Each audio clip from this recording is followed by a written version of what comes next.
Praise the Lord. ലൂക്കോസ് എഴുതിയ സുവിശേഷം 12-ാം അധ്യായം. അതിനിടെ പുരുഷാരം തമ്മിൽ ചവിട്ടുവാൻ തക്കവണ്ണം ആയിരമായി തിങ്ങിക്കൂടിയപ്പോൾ അവൻ ആദ്യം ശിഷ്യന്മാരോട് പറഞ്ഞു തുടങ്ങിയത്, പരീശന്മാരുടെ പുളിച്ച മാവായ കപടഭക്തി സൂക്ഷിച്ചുകൊള്ളുവിൻ. മൂടിവച്ചത് ഒന്നും വെളിച്ചത്ത് വരാതെയും ഗൂഢമായത് ഒന്നും അറിയാതെയും ഇരിക്കയില്ല. ആകയാൽ നിങ്ങൾ ഇരുട്ടത്ത് പറഞ്ഞത് എല്ലാം വെളിച്ചത്ത് കേൾക്കും. അറകളിൽ വച്ച് ചെവിയിൽ മന്ത്രിച്ചത് പുരമുകളിൽ ഘോഷിക്കും. എന്നാൽ എൻ്റെ സ്നേഹിതന്മാരായ നിങ്ങളോട് ഞാൻ പറയുന്നത്, ദേഹത്തെ കൊന്നിട്ട് പിന്നെ അധികമായി ഒന്നും ചെയ്യുവാൻ കഴിയാത്തവരെ ഭയപ്പെടേണ്ട. ആരെ ഭയപ്പെടണം എന്ന് ഞാൻ നിങ്ങൾക്ക് കാണിച്ചു തരാം. കൊന്നിട്ട് നരകത്തിൽ തള്ളിക്കളവാൻ അധികാരമുള്ളവനെ ഭയപ്പെടുവിൻ. അതെ, അവനെ ഭയപ്പെടുവിൻ എന്ന് ഞാൻ നിങ്ങളോട് പറയുന്നു. 2 കാശിന് 5 കുരികിലിനെ വിൽക്കുന്നില്ലയോ? അവയിൽ ഒന്നിനെ പോലും ദൈവം മറന്നു പോകുന്നില്ല. നിങ്ങളുടെ തലയിലെ മുടി പോലും എല്ലാം എണ്ണിയിരിക്കുന്നു. ആകയാൽ ഭയപ്പെടേണ്ട. ഏറിയ കുരകിലിനേക്കാളും നിങ്ങൾ വിശേഷതയുള്ളവർ. മനുഷ്യരുടെ മുമ്പിൽ ആരെങ്കിലും എന്നെ ഏറ്റുപറഞ്ഞാൽ അവനെ മനുഷ്യപുത്രനും ദൈവദൂതന്മാരുടെ മുമ്പാകെ ഏറ്റുപറയും. മനുഷ്യരുടെ മുമ്പിൽ എന്നെ തള്ളിപ്പറയുന്നവനെ ദൈവദൂതന്മാരുടെ മുമ്പിൽ തള്ളിപ്പറയും. മനുഷ്യപുത്രന്റെ നേരെ ഒരു വാക്ക് പറയുന്ന ഏവനോടും ക്ഷമിക്കും. പരിശുദ്ധാത്മാവിന്റെ നേരെ ദൂഷണം പറയുന്നവനോടോ ക്ഷമിക്കയില്ല എന്ന് ഞാൻ നിങ്ങളോട് പറയുന്നു. എന്നാൽ നിങ്ങളെ പള്ളികൾക്കും കോയ്മകൾക്കും അധികാരങ്ങൾക്കും മുൻപിൽ കൊണ്ടുപോകുമ്പോൾ എങ്ങനെയോ എന്തോ പ്രതിവാദിക്കേണ്ടു, എന്തു പറയേണ്ടു എന്ന് വിചാരപ്പെടേണ്ട. പറയേണ്ടത് പരിശുദ്ധാത്മാവ് ആ നാഴികയിൽ തന്നെ നിങ്ങളെ പഠിപ്പിക്കും. പുരുഷാരത്തിൽ ഒരുത്തൻ അവനോട്, ഗുരു, ഞാനുമായി അവകാശം പകുതി ചെയ്യുവാൻ എൻ്റെ സഹോദരനോട് കൽപ്പിച്ചാലും എന്ന് പറഞ്ഞു. അവനോട് അവൻ, മനുഷ്യ, എന്നെ നിങ്ങൾക്ക് ന്യായകർത്താവോ പങ്കിടുന്നവനോ ആക്കിയത് ആർ എന്ന് ചോദിച്ചു. പിന്നെ അവരോട്, സകല ദ്രവ്യാഗ്രഹവും സൂക്ഷിച്ച് ഒഴിഞ്ഞുകൊള്ളുവിൻ. ഒരുത്തന് സമൃദ്ധി ഉണ്ടായാലും അവൻ്റെ വസ്തുവകയല്ല അവൻ്റെ ജീവന് ആധാരമായിരിക്കുന്നത് എന്ന് പറഞ്ഞു. ഒരു ഉപമയും അവരോട് പറഞ്ഞത്, ധനവാനായൊരു മനുഷ്യന്റെ ഭൂമി നന്നായി വിളഞ്ഞു. അപ്പോൾ അവൻ, ഞാൻ എന്തു ചെയ്യേണ്ടു? എൻ്റെ വിളവ് കൂട്ടിവെപ്പാൻ സ്ഥലം പോരാ എന്ന് ഉള്ളിൽ വിചാരിച്ചു. പിന്നെ അവൻ പറഞ്ഞത്, ഞാൻ ഇത് ചെയ്യും. എൻ്റെ കളപ്പുരകളെ പൊളിച്ച് അധികം വലിയവ പണിത് എൻ്റെ വിളവും വസ്തുവകയും എല്ലാം അതിൽ കൂട്ടിവയ്ക്കും. എന്നിട്ട് എന്നോട് തന്നെ, നിനക്ക് ഏറിയ ആണ്ടുകൾക്ക് മതിയായ അനവധി വസ്തുവക സ്വരൂപിച്ചു വച്ചിരിക്കുന്നു. ആശ്വസിക്ക, തിന്നുക, കുടിക്ക, ആനന്ദിക്ക എന്ന് പറയും. ദൈവമോ അവനോട്, മൂഢ, ഈ രാത്രിയിൽ നിന്റെ പ്രാണനെ നിന്നോട് ചോദിക്കും. പിന്നെ നീ ഒരുക്കി വച്ചത് ആർക്കാകും എന്ന് പറഞ്ഞു. ദൈവവിഷയമായി സമ്പന്നനാകാതെ തനിക്ക് തന്നെ നിക്ഷേപിക്കുന്നവന്റെ കാര്യം ഇങ്ങനെയാകുന്നു.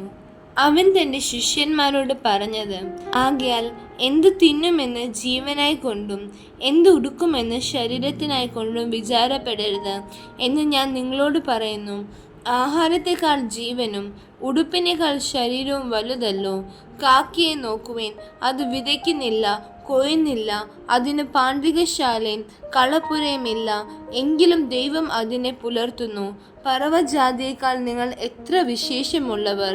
പിന്നെ വിചാരപ്പെടുന്നതിനാൽ തൻ്റെ നീളത്തിൽ 1 മുഴം കൂട്ടുവാൻ നിങ്ങളിൽ ആർക്ക് കഴിയും? ആകയാൽ ഏറ്റവും ചെറിയതിന് പോലും നിങ്ങൾ പോരാത്തവർ എങ്കിൽ ശേഷമുള്ളതിനെക്കുറിച്ച് വിചാരപ്പെടുന്നത് എന്ത്?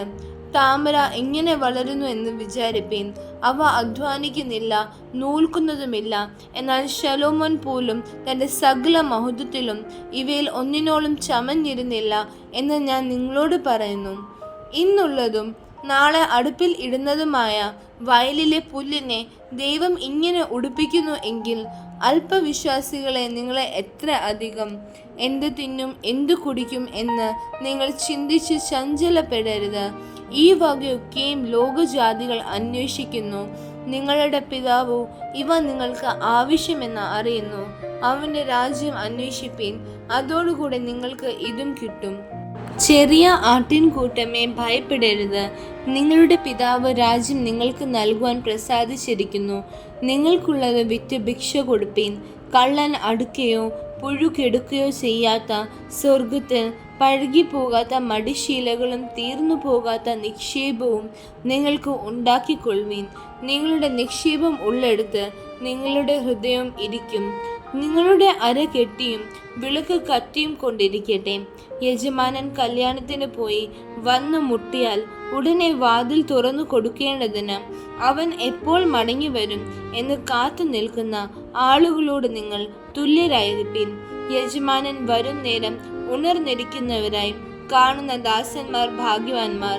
അവൻ അര കെട്ടി അവരെ ഭക്ഷണത്തിനിരുത്തുകയും വന്ന് അവർക്ക് ശുശ്രൂഷ ചെയ്യുകയും ചെയ്യും എന്ന് ഞാൻ സത്യമായിട്ട് നിങ്ങളോട് പറയുന്നു. അവൻ രണ്ടാം യാമത്തിൽ വന്നാലും മൂന്നാമതിൽ വന്നാലും അങ്ങനെ കണ്ട് എങ്കിൽ അവർ ഭാഗ്യവാന്മാർ. കള്ളൻ ഇന്ന നാഴികയ്ക്ക് വരുന്നുവെന്ന് വീട്ടുടവൻ അറിഞ്ഞിരുന്നു എങ്കിൽ അവൻ ഉണർന്നിരുന്ന് തൻ്റെ വീട് തുറപ്പാൻ സമ്മതിക്കയില്ല എന്ന് അറിവീൻ. നിനയാത്ത നാഴിക മനുഷ്യപുത്രൻ വരുന്നത് കൊണ്ട് നിങ്ങളും ഒരുങ്ങിയിരിപ്പീൻ.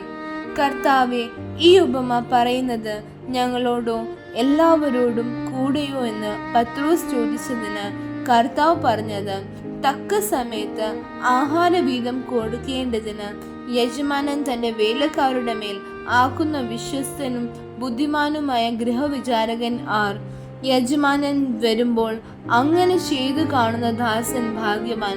അവൻ തനിക്കുള്ള സകലത്തിനും അവനെ വിചാരകനാക്കി വയ്ക്കും എന്ന് ഞാൻ സത്യമായിട്ട് നിങ്ങളോട് പറയുന്നു.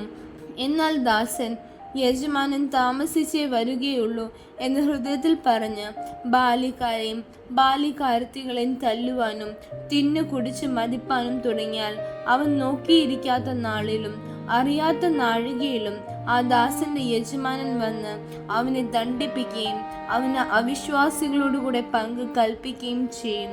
യജമാനന്റെ ഇഷ്ടം അറിഞ്ഞിട്ട് ഒരുങ്ങാതെയും അവന്റെ ഇഷ്ടം ചെയ്യാതെയും ഇരിക്കുന്ന ദാസന് വളരെ അടികൊള്ളും. അറിയാതെ കണ്ട് അടിക്ക് യോഗ്യമായത് ചെയ്തവനോ കുറയാ അടികൊള്ളും. വളരെ ലഭിച്ചവനോട് വളരെ ആവശ്യപ്പെടും. അധികം ഏറ്റുവാങ്ങിയവനോട് അധികം ചോദിക്കും. ഭൂമിയിൽ തീയിടുവാൻ ഞാൻ വന്നിരിക്കുന്നു. അത് ഇപ്പോഴേ കത്തിയെങ്കിൽ കൊള്ളായിരുന്നു എന്നല്ലാതെ ഞാൻ മറ്റെന്ത് ഇച്ഛിക്കേണ്ടു? എങ്കിലും എനിക്ക് ഒരു സ്നാനം ഏൽപ്പാനുണ്ട്. അത് കഴിയുവോളം ഞാൻ എത്ര ഞെരുങ്ങുന്നു. ഭൂമിയിൽ സമാധാനം നൽകുവാൻ ഞാൻ വന്നിരിക്കുന്നു എന്ന് തോന്നുന്നുവോ? അല്ലല്ല, ഛിദ്രം വരുത്തുവാൻ അത്ര എന്ന് ഞാൻ നിങ്ങളോട് പറയുന്നു. ഇനിമേൽ ഒരു വീട്ടിൽ ഇരുവരോട് മൂവരും, മൂവരോട് ഇരുവരും, ഇങ്ങനെ 5 പേർ തമ്മിൽ ഛിദ്രിച്ചിരിക്കും. അപ്പൻ മകനോടും മകൻ അപ്പനോടും അമ്മ മകളോടും മകൾ അമ്മയോടും അമ്മാവിയമ്മ മരുമകളോടും മരുമകൾ അമ്മാവിയമ്മയോടും ഛിദ്രിച്ചിരിക്കും. പിന്നെ അവൻ പുരുഷാരത്തോട് പറഞ്ഞത്, പടിഞ്ഞാറ് നിന്ന് മേഘം പൊങ്ങുന്നത് കാണുമ്പോൾ പെരുമഴ വരുന്നു എന്ന് നിങ്ങൾ ഉടനെ പറയുന്നു. അങ്ങനെ സംഭവിക്കുകയും ചെയ്യുന്നു. തെക്കൻ കാറ്റ് ഊതുന്നത് കണ്ടാലോ അത്യുഷ്ണമുണ്ടാകുമെന്ന് പറയുന്നു. അത് സംഭവിക്കുകയും ചെയ്യുന്നു. കപടഭക്തിക്കാരെ, ഭൂമിയുടെയും ആകാശത്തിൻ്റെയും ഭാവത്തെ വിവേചിപ്പാൻ നിങ്ങൾക്ക് അറിയാം. എന്നാൽ ഈ കാലത്തെ വിവേചിപ്പാൻ അറിയാത്തത് എങ്ങനെ? ന്യായമായത് എന്തെന്ന് നിങ്ങൾ സ്വയമായി വിധിക്കാത്തതും എന്ത്? പ്രതിയോഗിയോടുകൂടെ അധികാരിയുടെ അടുക്കൽ പോകുമ്പോൾ വഴിയിൽ വച്ച് അവനോട് നിരന്നുകൊള്ളുവാൻ ശ്രമിക്കുക. അല്ലാഞ്ഞാൽ അവൻ നിന്നെ ന്യായാധിപന്റെ മുമ്പിൽ ഇഴച്ചു കൊണ്ടുപോവുകയും ന്യായാധിപൻ നിന്നെ കോൽക്കാരൻ്റെ പക്കൽ ഏൽപ്പിക്കുകയും കോൽക്കാരൻ തടവിൽ ആക്കുകയും ചെയ്യും.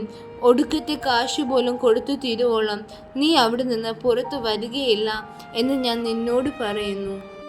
ആമേൻ.